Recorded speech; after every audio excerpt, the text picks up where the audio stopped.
જય સ્વામિનારાયણ વિદ્યાર્થી મિત્રો, ધોરણ 9ના દરેક વિદ્યાર્થીનું શ્રી સ્વામિનારાયણ વિદ્યાસાગર સ્કૂલમાં આપ સૌનું ઓનલાઈન શિક્ષણમાં હાર્દિક સ્વાગત કરું છું.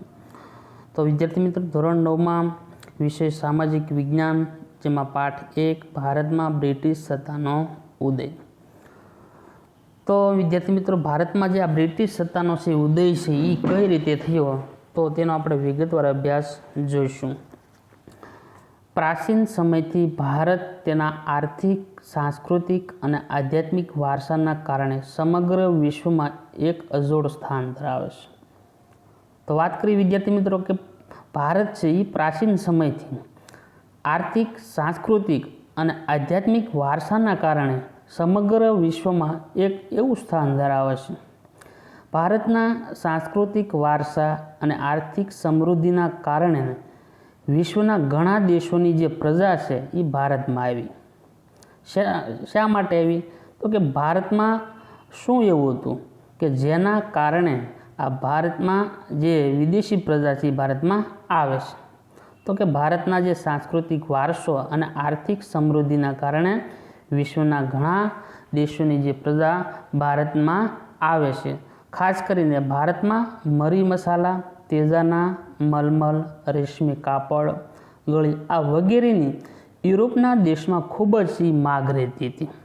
તો કે ભારતની અંદર આ જે ઘણા દેશોની જે પ્રજા શા માટે આવે છે, તો કે ભારતની અંદર એવી વસ્તુઓ હતી કે ભારતમાં એના વગર જે વિદેશના જે લોકો છે એના વગર ચાલે તેમ ન હતું. એટલા માટે ભારતમાં ખાસ કરીને જોઈએ તો મરી મસાલા, તેજાના, મલમલ, રેશમી કાપડ, ગળી આ વગેરે આ યુરોપ કન્ટ્રીના દેશોમાં ખૂબ છે એ માગ રહેતી હતી.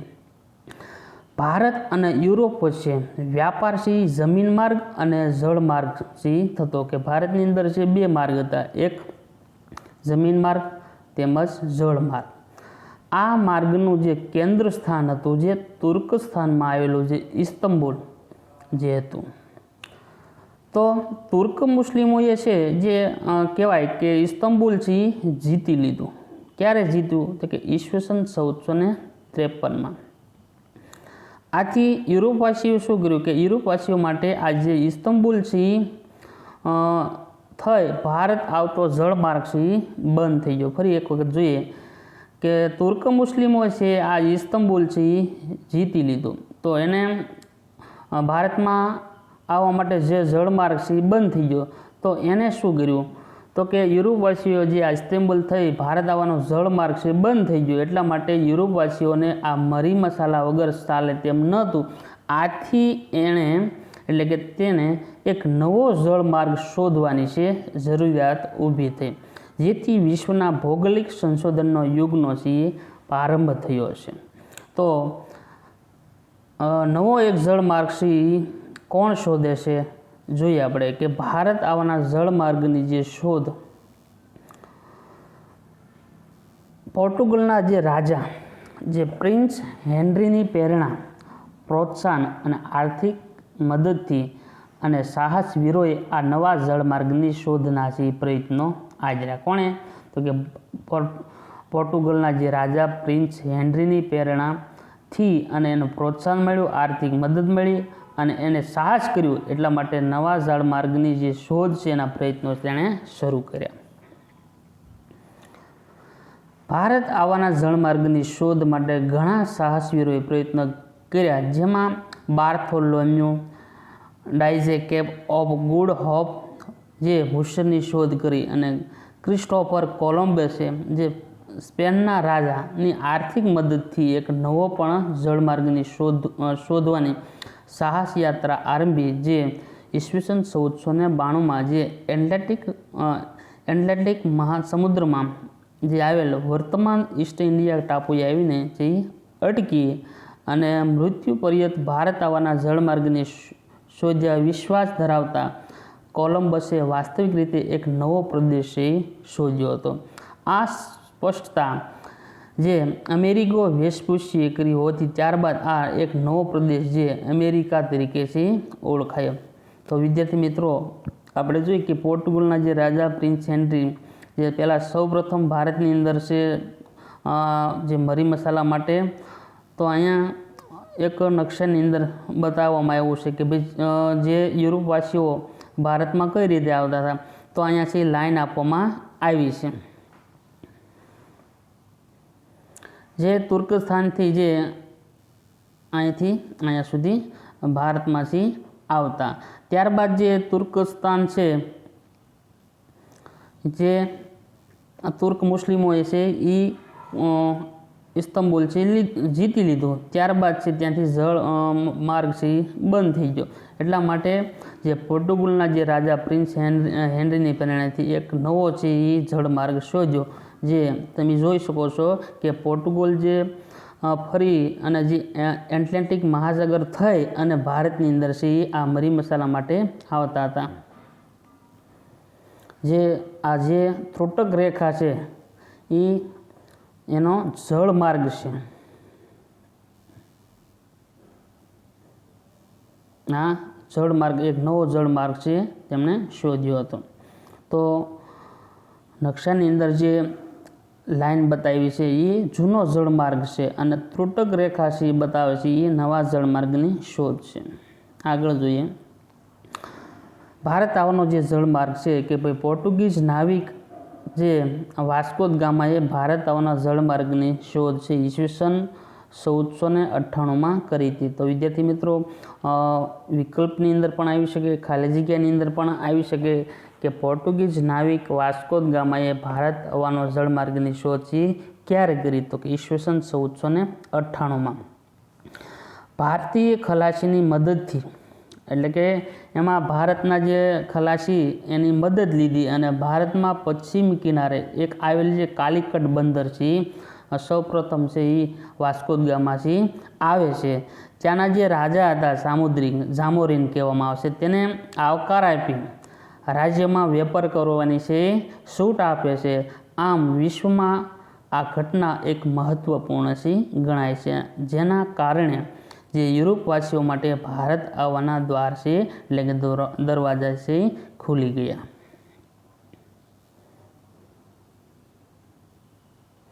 ત્યાર પછી ભારતમાં યુરોપિયન પ્રજાનું આગમન એટલે કે અંગ્રેજોનું આગમન અને વેપારી મથકોની સ્થાપના છે. જોઈએ આપણે. ભારત આવવાના જળમાર્ગની શોધ થયા બાદ ભારતમાં એક વેપાર કરવા સૌપ્રથમ છે એટલે કે ફિરિંગી એટલે જે પોર્ટુગીઝ પ્રજા આવી. 100 વર્ષના સમયમાં પોર્ટુગીઝોએ દીવ, દમણ, ગોવા, કોચીન, મલાકા આ વગેરે પ્રદેશમાં પોતાના નિયંત્રણ છે એટલે કે પોતાના કાયદાઓ છે તેમને સ્થાપ્યા એટલે કે નિયંત્રણમાં લાવી દીધા. અને પોર્ટુગીઝોએ વેપારમાં મળેલી સફળતાથી પ્રેરણાઈને જે હોલેન્ડના જે ડચ એટલે કે વલંદાઓ અને ડેનમાર્કની ડેનિશ પ્રજા પણ ભારતમાં છે વેપાર કરવા આવી. ઇંગ્લેન્ડના વેપારીઓએ ભારત સાથે વેપાર કરવા જે ઈસ્ટ ઇન્ડિયા કંપની છે એની સ્થાપના કરી. તો ઈસવીસન 1600ની અંદર છે, જેમાં ઇંગ્લેન્ડના રાણી એલિઝાબેથે ઈસ્ટ ઇન્ડિયા કંપનીની પૂર્વના જે દેશો સાથે વેપાર કરવાનો છે એમને પરવાનો આપતા એટલે કે પરવાનગી આપી છે. 1608માં આ કંપનીનું પ્રથમ વહાણ છે જે કપ્તાન વિલિયમ હોકિન્સ આગેવાની હેઠળ છે એ સુરતમાંથી આવે છે. પરંતુ તેમને ફિરિંગીઓના જે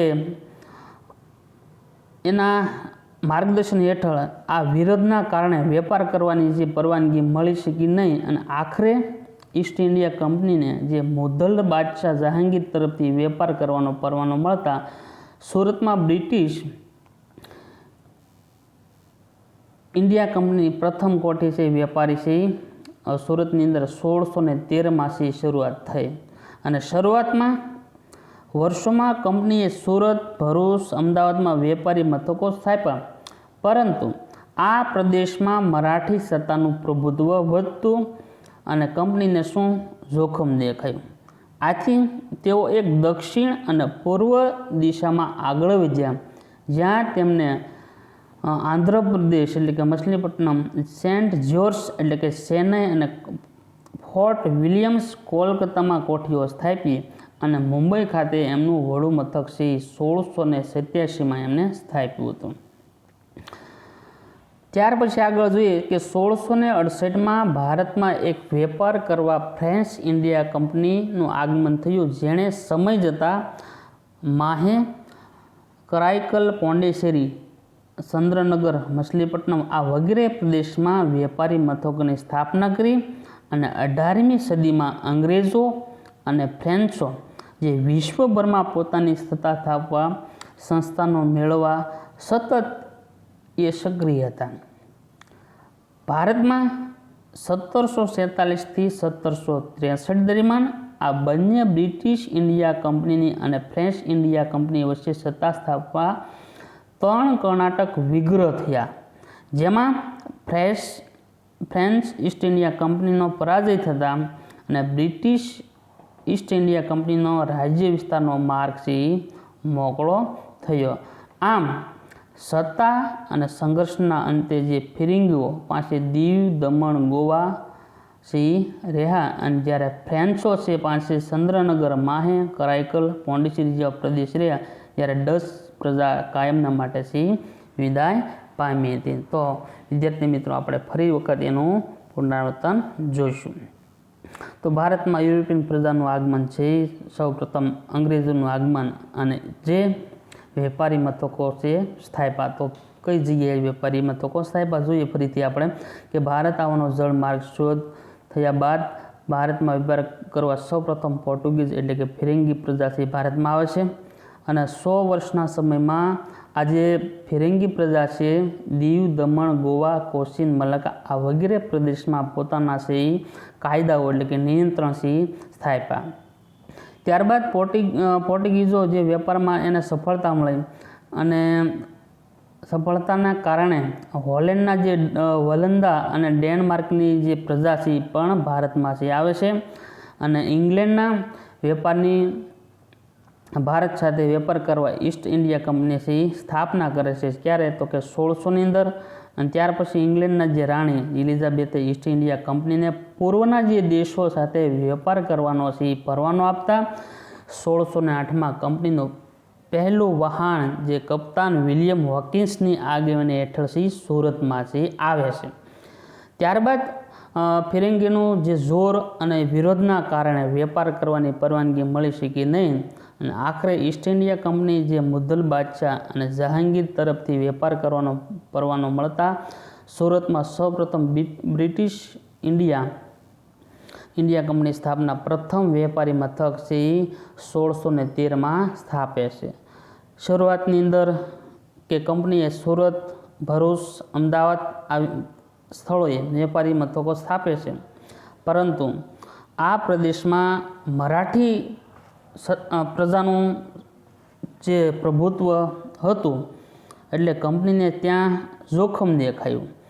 તેથી દક્ષિણ અને પૂર્વ દેશમાંથી જાય છે, જે આંધ્રપ્રદેશ, ચેન્નઈ, કોલકાતા ત્યાંથી વેપારી કોઠીઓ સ્થાપે છે અને મુંબઈ છે એનું વડું મથક હતું. ત્યાર પછી 1668માં ભારતમાં વેપાર કરવા એક ફ્રેન્ચ ઈસ્ટ ઇન્ડિયા કંપનીનું પણ આગમન થાય છે, જેને સમય જતાં જે કરાઈકલ એટલે કે પોંડિચેરી, ચંદ્રનગર, મછલીપટ્ટનમ આ વગેરે પ્રદેશમાં છે એ પોતાના વેપારી મથકો સ્થાપના કરે છે. ત્યાર પછી 18મી સદીમાં અંગ્રેજો અને ફ્રેન્ચો વચ્ચે વિશ્વભરમાં પોતાની સત્તા સ્થાપવા સંસ્થાનો મેળવવા સતત છે સક્રિય હતા અને ભારતમાં ઈસવીસન 1746થી 1763 દરમિયાન આ બંને બ્રિટિશ ઇન્ડિયા કંપનીની અને ફ્રેન્ચ ઈસ્ટ ઇન્ડિયા કંપની વચ્ચે સત્તા સ્થાપવા 3 કર્ણાટક છે વિગ્રહ થાય છે, જેમાં ફ્રેન્ચ ઈસ્ટ ઇન્ડિયા કંપની જેનો પરાજય થાય છે અને બ્રિટિશ ઈસ્ટ ઇન્ડિયા કંપની છે એનો રાજ્ય વિસ્તારમાં છે માર્ગ છે મોકળો થઈ ગયો છે. એટલે કે ફ્રેન્ચ ઈસ્ટ ઇન્ડિયા છે એ હારી જાય છે અને બ્રિટિશ ઈસ્ટ ઇન્ડિયા કંપની છે એ જીતી જાય અને એનો જે વેપાર છે એ વધે છે.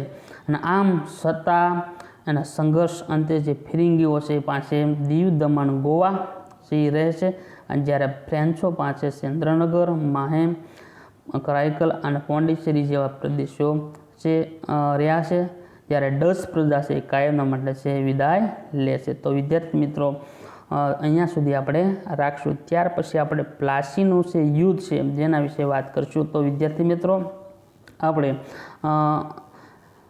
સામાજિક વિજ્ઞાનની અંદર ભારતમાં બ્રિટિશ સત્તાનો છે ઉદય છે એ જેના વિશે વાત કરી છે, કઈ રીતે જેનો ઉદય થયો તો આપણે એનો વિગતવાર અભ્યાસ કર્યો. તો વિદ્યાર્થી મિત્રો તમારે હોમવર્કની અંદર છે તમારે એક લેસન લાવવાનું છે જેનો પ્રશ્ન છે સ્વાધ્યાયમાંથી તમને આપું છું અને જેના હોમવર્કનો લખી અને મને પર્સનલ નંબર ઉપર મોકલવાનું રહેશે.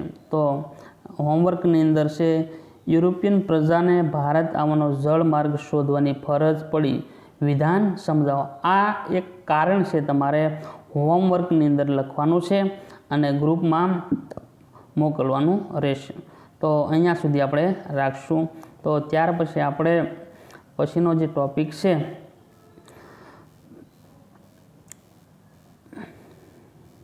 જે પ્લાસીનું યુદ્ધ જેના વિશે વાત કરશું. તો જય સ્વામિનારાયણ. અસ્તુ.